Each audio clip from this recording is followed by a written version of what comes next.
The Town of North Smithfield Planning Board meeting for Thursday, January 9th, 2025 is called to order at 7 p.m. Roll call, please. Dr. Benoit? Here. Dr. Roberts? Here. Mr. Porter? Here. Ms. Ramos? Here. The chair is here. Mr. Menard and Ms. Amendola are not here. Next, we're going to please take a moment to review the December 14th meeting minutes and give any questions or feedback.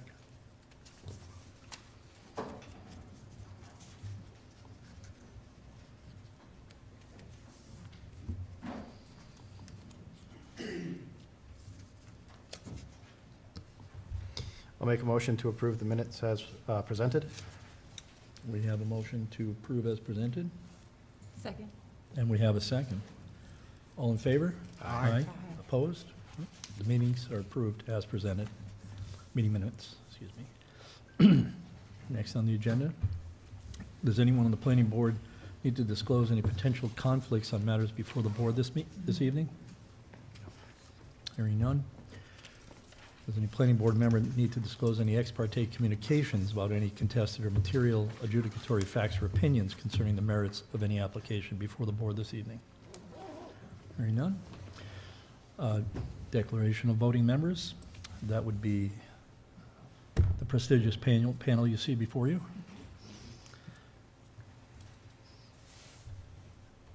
First item on the agenda, public hearing, Unified Development Review for American Tower. If you could.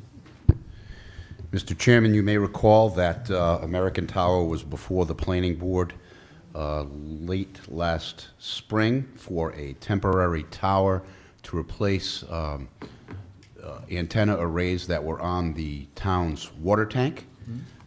They were trying to secure a permanent site in the interim, and they did secure a site on the same piece of property where the temporary tower is. However, this tower is further, is that easterly? Further, well, downgrade from where the existing tower is, and it's behind the existing water tower. So I'll turn it over to the attorney, but this is phase 2 of a 2-phase transfer of the cell tower, the antennas from a temporary to a permanent tower. Thank you and good evening. Happy New Year, Mr. Chairman. Thank you for the introduction, Mark. My name is Edward Parry. It's P-A-R-E. I'm an attorney at Brown Rudnick, One Financial Center in Boston, Massachusetts. I am a resident of Rhode Island and telecommute to Boston these days. Hopefully you recall that I was here earlier this year for the project as Mark described. I'm going to switch a little bit just to run through the plans. As Mark mentioned, if you take a look at where Comstock Road is on the plans, the board approved a temporary facility for us for American Tower, which accommodated T-Mobile, AT&T, and Verizon Wireless. That's located, thank you, that's located right at the rectangle just to the north of Comstock Road. That site was installed and has been operating since.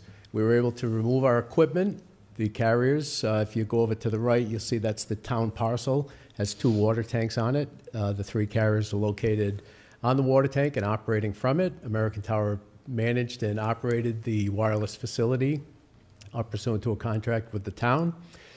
So as I mentioned at the hearing, we did locate a permanent location for the tower. It's about 290 feet to the northeast, and you'll see, if you could move up to the square to the right, to the right, to the right, way over to the right. Same parcel, let me.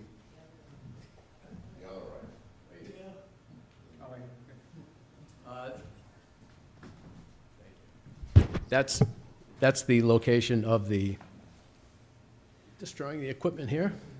That's the location of the permanent facility. It's a 50 by 50 foot leased area.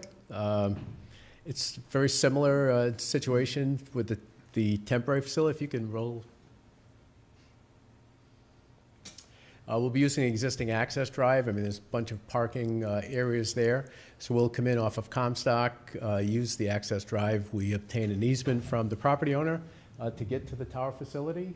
You'll see that's the legal path on the survey. If we could flip. This is the depiction of the tower where it'll be located with the setbacks that we're providing. As I said, it's about 290 feet to the northeast of where the temporary was. We're about 105 feet from the condominiums across Comstock where we put the temporary. Unfortunately, as I said, we'd move the tower as far away as we could. We're now 331 feet from that property line. If we could flip. This is just a further depiction. The circles at the lower end of the plans are where the water tank is located, where the equipment was previously. We're moving again to the northeast. One of the challenges we have is to get above the water tanks. They're 100 feet in height. The temporary facility we put up was actually 146 feet, if you recall. The tower itself, as proposed in the permanent location, is only 140 feet. That's what was necessary for the carriers, so that's what we requested. We can flip. This is a depiction. You see these at all of the tower sites. There's a chain link fence. I think the planning staff requested in a proposed condition that we put the visibility slats in the chain link, which we have no problem with. You'll see it's designed for additional carriers. We have 3 that are currently operating in the market. There is a 4th carrier. I don't know if they've come into North Smithfield yet. It's called Dish Wireless. You may see them, so there'll be an opportunity for them to co-locate in accordance with the zoning ordinance. If we could flip. And lastly, this is the elevation of the tower with the 3 co-locators on it. Completing the project, get off the water tank, and remove the existing temporary. Once this site's up and operating, we'll remove the temporary facility and clean up that area. Utilities will be underground. Much better design as far as the neighbors are concerned, further away from their property line, and we can provide all the coverage that the carriers were providing in the past. If we could switch to the Verizon coverage.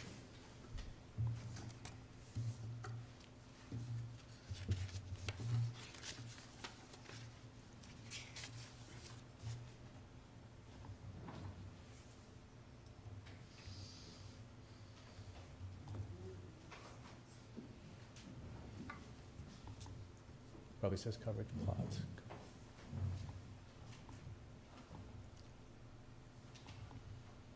When we scroll down, we go that one.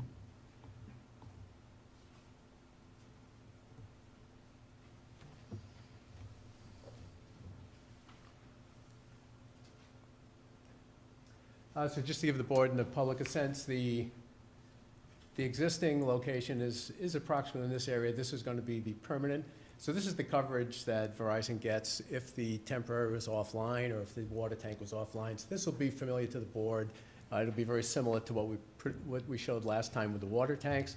And we can get on one slide. If you keep an eye, we'll be focused on this area here. If we can go down one.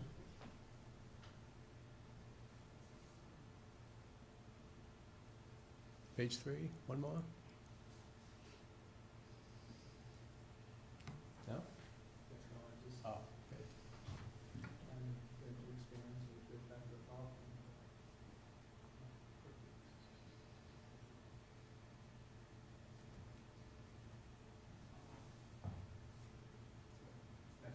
Free.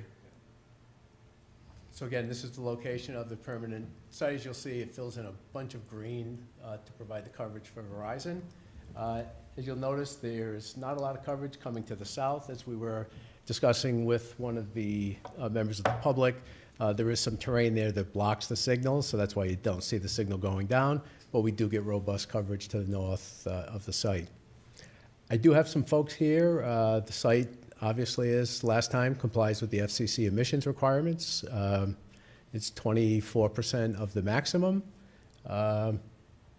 In a gist, that's kind of the proposal that we're here this evening for. We do need a special use permit, and I did go through in my legal brief as to how we meet all of those standards. We also need variances from a residential setback. The ordinance, for some reason, requires a 500-foot setback from residential property lines. That would be the condominium project, which is about 331 feet away.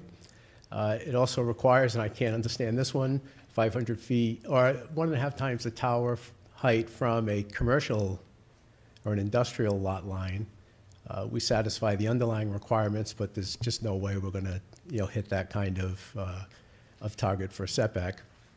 We did provide a fall zone letter, which indicates that the fall zone required only be 19 feet because the towers bend over onto themselves. That's part of the application package.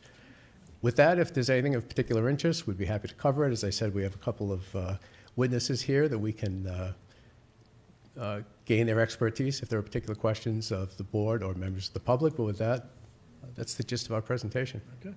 Thank you. Thank you. Any questions or comments from the board? Dr. Benoit? At the past meeting, there were a number of neighbors who were concerned about valuation of properties.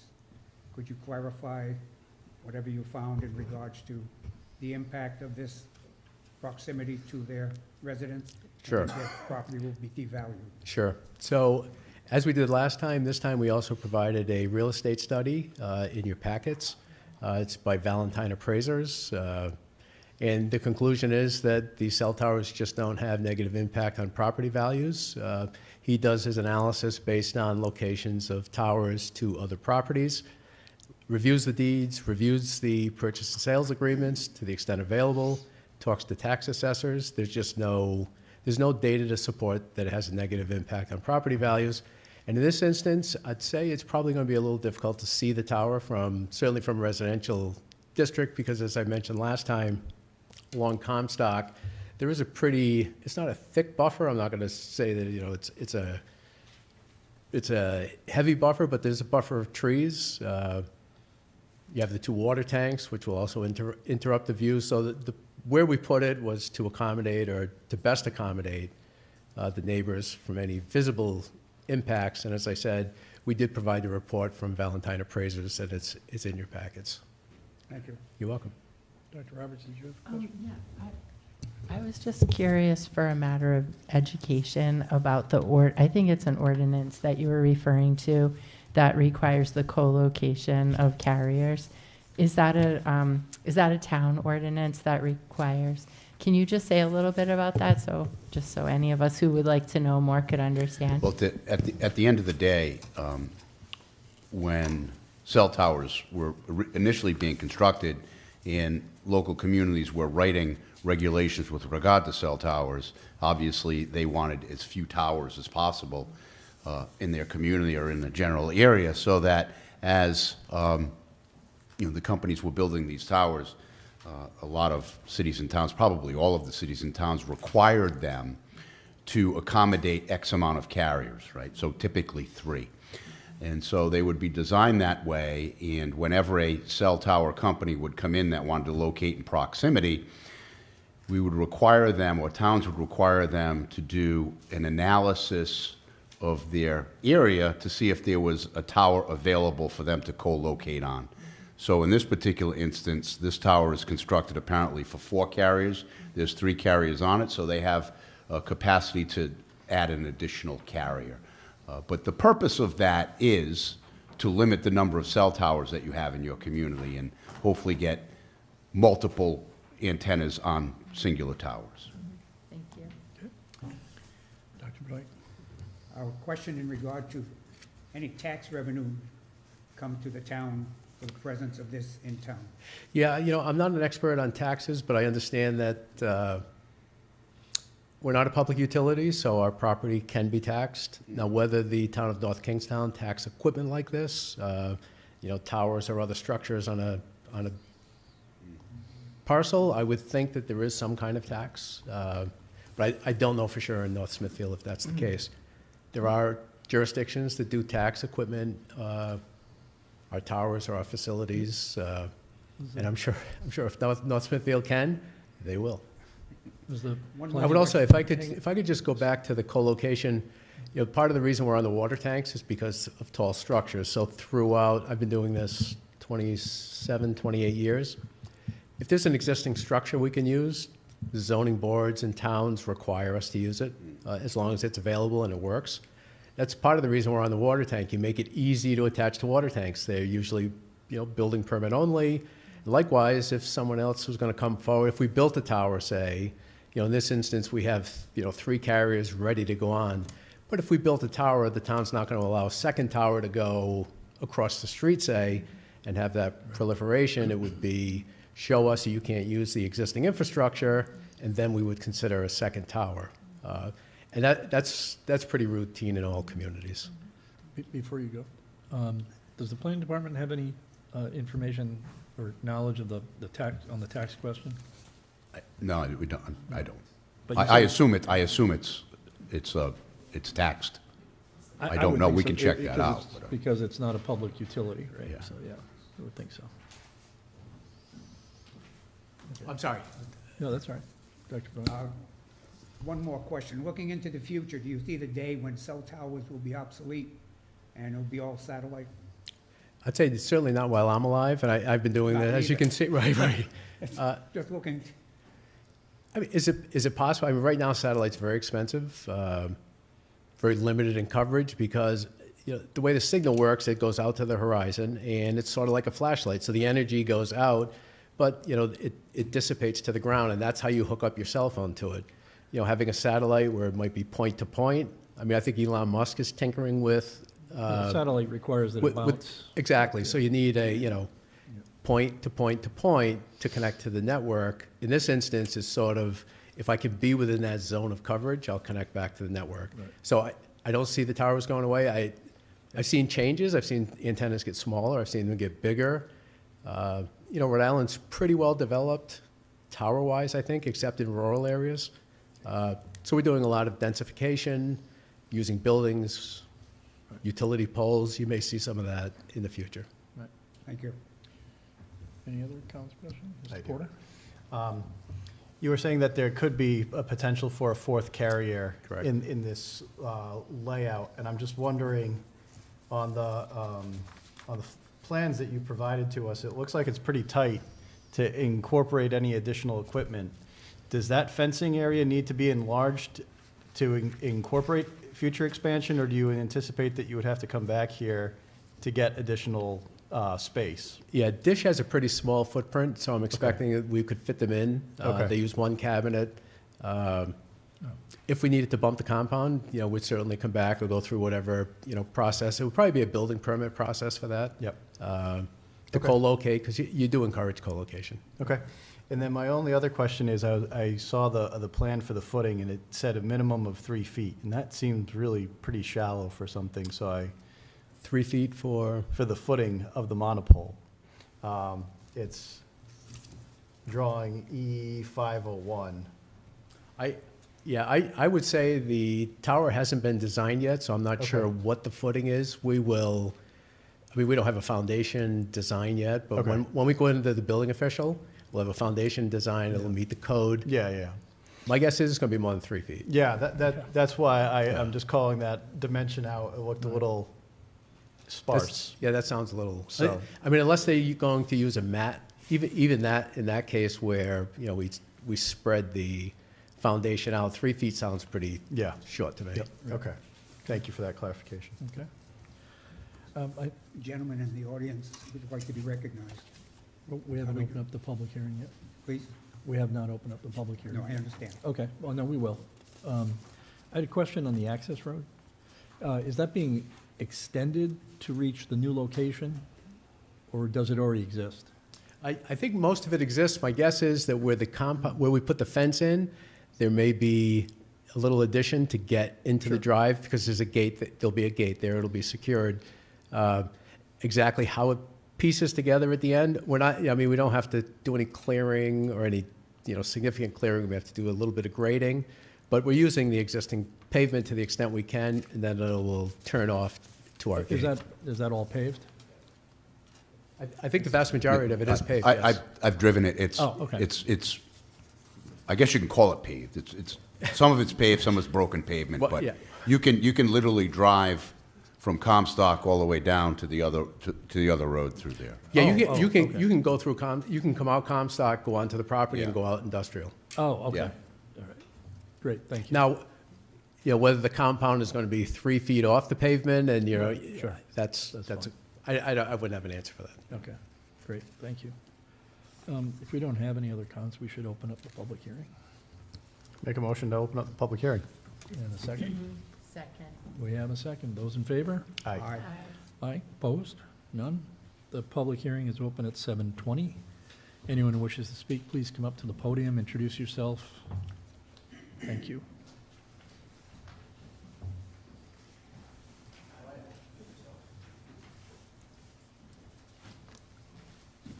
Good evening. My name is Frank Lombardo. I live in Laurelwood, unit number 24. I had some questions about the tower insofar as the service it's going to provide. Did I hear correctly? It's going to be 5G, or is it going to be what it is right now? That's a good question. What's the level of service? I'm going to have our radio frequency engineer come up. That'd be great. Since he's the If he could just introduce himself. and local then- expert. Yeah, you could, I'll shoot it, but yeah. Good evening. My name is Keith Valenti with C Squared Systems. Business address is 65 Dartmouth Drive in Auburn, New Hampshire. So there's a question on the level of service being provided. Sure. So we prepared the RF reports for AT&T and Verizon that had the propagation maps that were presented earlier. Those maps are based on the basic kind of 4G LTE service. The proposed configuration does include both 4G and 5G for AT&T and Verizon. And if you look at our, we also prepared For two of the three services? excuse You me. said for Verizon and AT&T, but there's going to be three services. Yeah, and then if I can pull up, we also prepared the exposure report. Let me just Mhm. double check with T-Mobile. Yeah. So all three carriers are proposing 4G and 5G Okay. services. And if Dish moves in, would they also inherit the same Uh, capability? Or is that up to them? It's up to them. Yeah. Okay. Yeah. All right. If it's up to them, will they provide, will Verizon provide them some type of guidance, or whoever's doing the Well- project? Will they say, listen, you have to be 4 or 5G, so we know definitively, Well- so from a Ray's point of view? I'm concerned about the rays coming off the tower. Understood. I'm just saying that, Dish Network competes with Verizon, so each one can make a market decision on what they want to support. Right. What I'm trying to get at is to avoid them coming in with a higher rate, not that I know of Like any. 6G or, Right. Yep. Again, I'm concerned about the rays coming out. Ah, If they don't okay. come in what is standard there, Mhm. it could be higher, and that would right. raise questions about, okay, what type of radiation is the So the area que- so exposed the- to now? So if I could paraphrase, it sounds like the question is, what is it they're asking for approval of as far as the maximum Right, level? right. Okay. That's what I'm thinking. Yeah, I can tell you, just based on my experience and representation of Dish, they are a 5G network, so it would be 5G. So the FCC governs the emissions requirements, and as I said, the three carriers together are at 21.26%. If Dish comes in, they'll add to that, but it'll be very incremental. Everybody has to stay below 100, whether it's 3 carriers, 4 carriers, 5 carriers. Verizon, the American Tower doesn't dictate, the frequencies that the carriers are going to use as tenants, but the FCC does govern them, and Dish is part of that. And it is cumulative. But as we look down some years and they want to increase to 6G, for example, They will, yep. and so what impact does that have on those percentages or whatever? They'll remain the same. You still have to be within 100%. Okay, And we're at 21. yeah, okay, thank you. Does that, My other does question. that answer your questions? Yes, it does. Thank you. Thank you. My other question had to do with the direction of the rays. When they first came and put the temporary tower in, there were some residents that had Verizon, I believe, and their phone calls got dropped. So after some investigating, they came and found out that Verizon signals were going straight out. So the people down here, their phones would not get the signal and they would drop. So Gotcha. they came back and they tilted the rays, if you would, to go downward. And I didn't know that if once they moved the tower back and to go to 5G, if they have to do the same thing. Assuming that if they have to do the same thing, they're going to pitch it down, will that increase, decrease the rays that now are coming in? Okay, sounds like a question for our wireless engineer. So I'm not familiar with the specifics of that example. how close those folks were. You know, within the carriers such as Verizon and AT&T, they have entire optimization engineering teams that do take the sites, they tweak the antenna azimuths, the way they're pointed, they monitor the coverage and the network stats, and they adjust the networks through the antennas and other tools that they have at their disposal. So that is something that they routinely do, and you know, that'll change the calculated exposure to some extent, but it would vary it slightly. It's not going You to. still have to stay It's not going to within- bridge that margin of 89%. In layman's terms, for all of us, does the antenna project out in a cone, or I should say more like an envelope fashion, both up and down versus left and right? Yeah, so the way the antennas are designed and as they function, if you turn to C403 in the plans, it's a top-down view of Verizon, AT&T, and T-Mobile's antenna arrays. So you can see that they have 3 sectors of antennas, and those are panel antennas. So the way those function is sort of akin to a flashlight. They have a narrow beam outward and a horizontal beam as well, and that allows them to cover all around the site with 3 sectors. But that vertical beam is narrow, and that allows the sites to cover out further into the distance. So But that's immediately also, downward. that's also where you can have sort of a shadow if you're too close to it. You can, but if you're under a tower, even though you're not in that main beam, you're close enough that you're going to have coverage. Okay. You know, but with that narrow beam, that is what the engineers will look at, and they may adjust a little bit depending on where the usage is, and they'll monitor drop calls and network connections and so forth, and they'll just tweak it a little bit. Okay. How long does that process take for them to tune it, if you will? They'll monitor the stats for however long they need, you know, weeks, months. Okay. And over time, it's not just once and done. They'll Oh, okay. constantly monitor, but a lot of these are controlled. You can adjust them remotely, so they can Right. just log into the site and, And that's done by change it a little each bit. carrier? I'm sorry? That's done by each carrier on It's their done own? by each engineering, yeah. That's Verizon maintains their antenna array, AT&T Right. maintains theirs, yeah. Okay, thank you. Okay, thank you. And one other question I have is, on the map you showed where the beams or the rays that would be headed north, and you said you couldn't go south. It's going to be the Verizon coverage maps, yeah. Sure. So that is Verizon's projection. What about the other 2/3 Yeah. carriers? So AT&T is going to look very similar. They use basically the same frequency bands. It's not that we can't cover it, it's just that the elevation's higher, so you get blockage from the terrain. So you're going to get more coverage to the north because we're going to get blockage from, if you look in the packet, do we have the, I don't think I have the terrain thing there. So there's a hill to the south.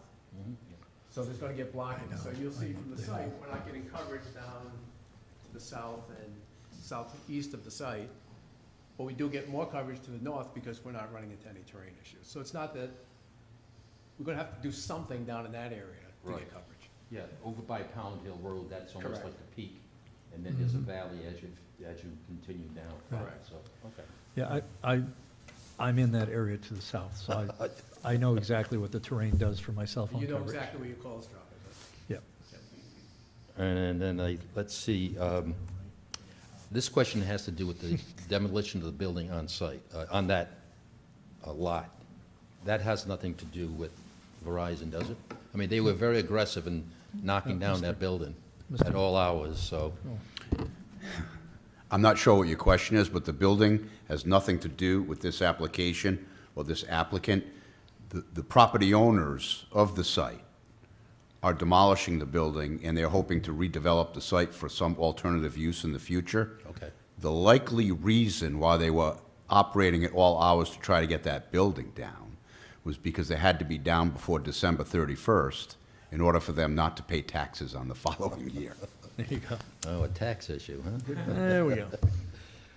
And just so I could reiterate, the access to the pad will come from Comstock, you're saying? Correct. Okay, all right. All right.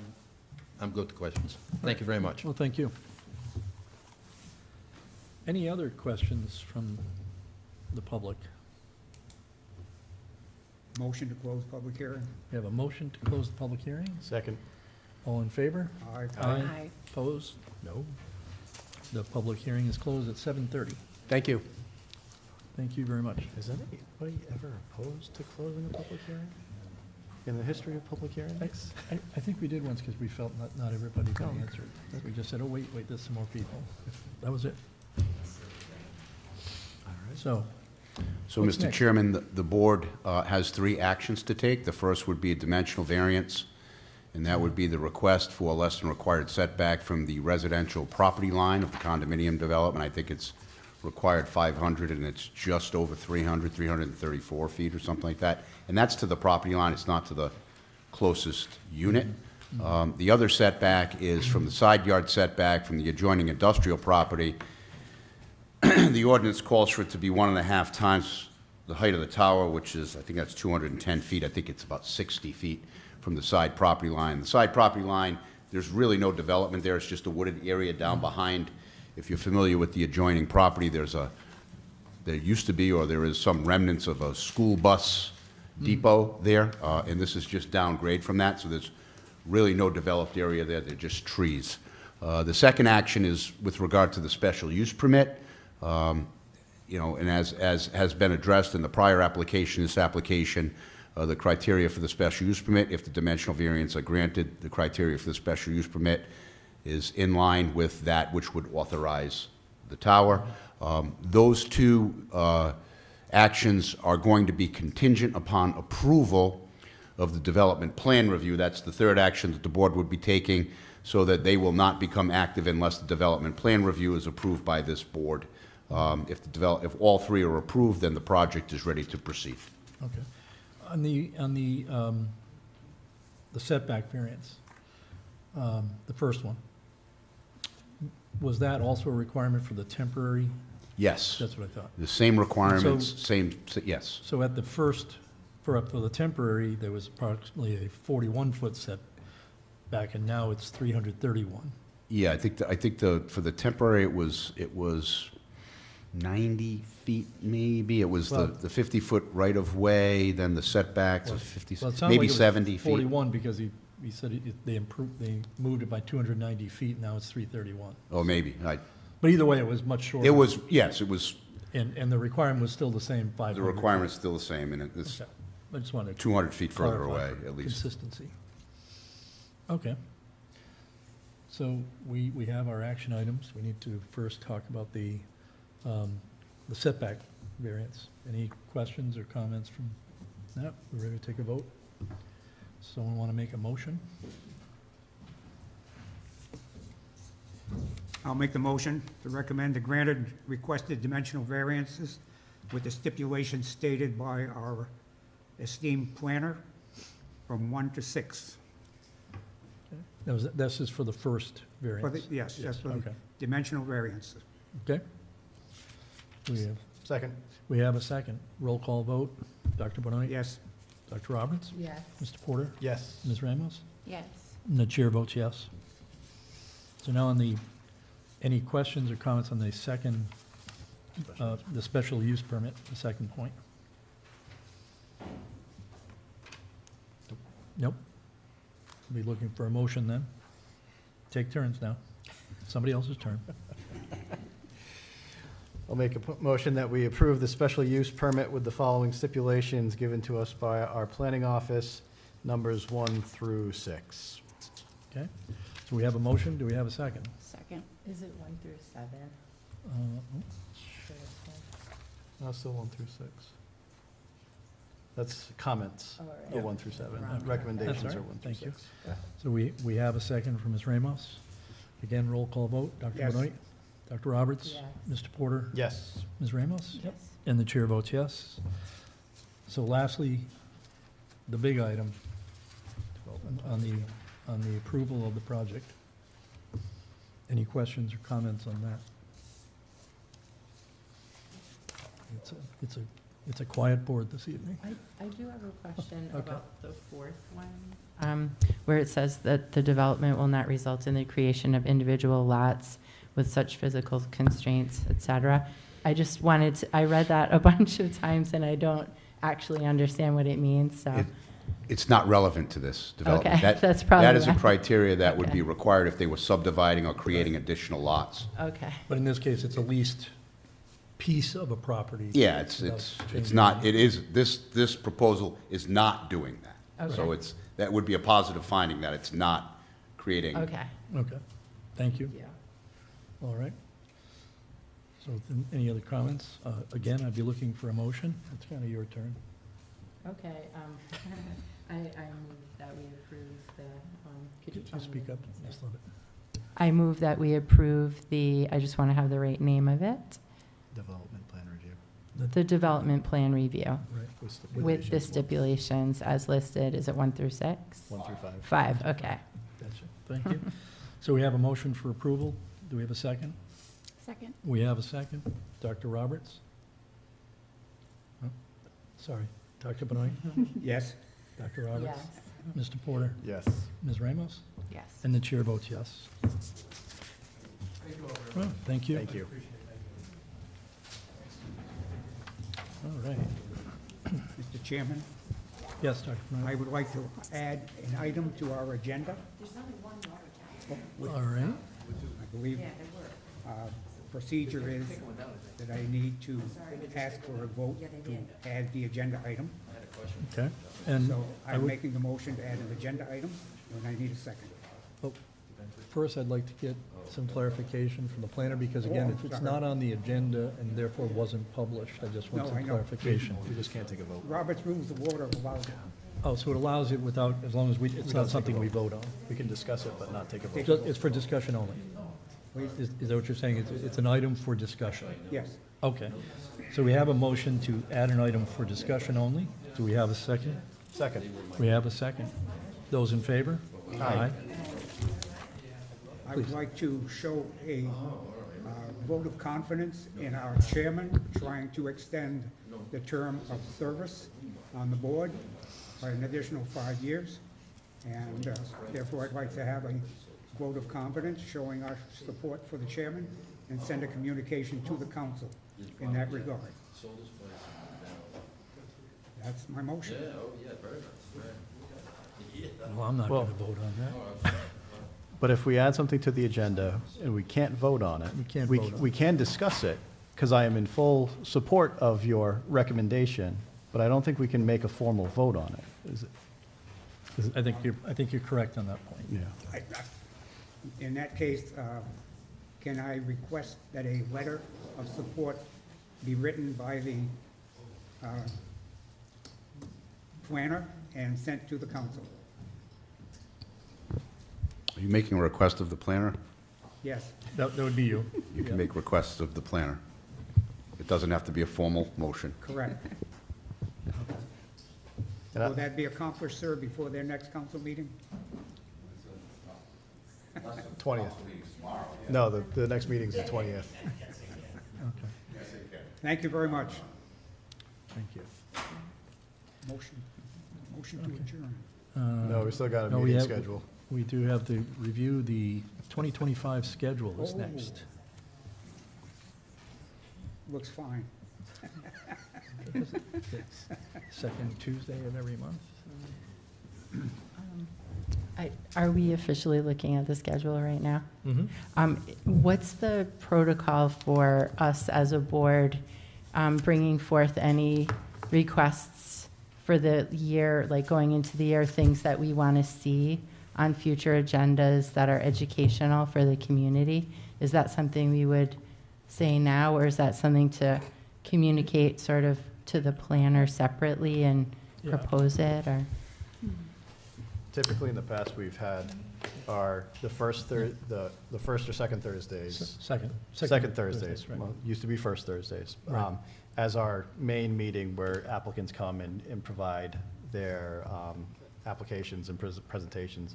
And then the second Thursday meetings, those were typically held to be workshops, so things like comp plan, things for Right. public education, that's when we would hold those sort of situations. Right. So then that way, no one's waiting for an application to go through when we have an education segment, so. So, I would say depending on the item, though, because depending on the nature of the item, if it's going to fit into an upcoming regular schedule, we can. Yep. And we would always put it at the end, though. okay. Yeah, But I so, think the key is to submit those ideas, requests Mhm. to the planning department, okay, and they'll work it into the schedule. all right. Does That's that good. seem good? Is that what you, all right. Okay.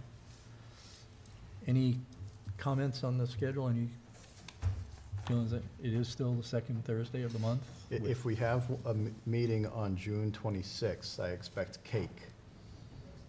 Cake, I wondered if there were any birthdays on this. yeah. There we go. That would be my only Make a request. Can I make that a formal motion? Could we put that on the agenda?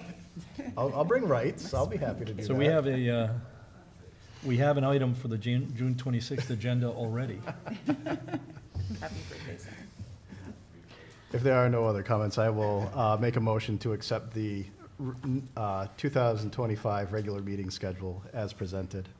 We have a motion to accept. Do we have a second? Second. We have a second. Those in favor? Aye. Opposed? None. The schedule is accepted as presented.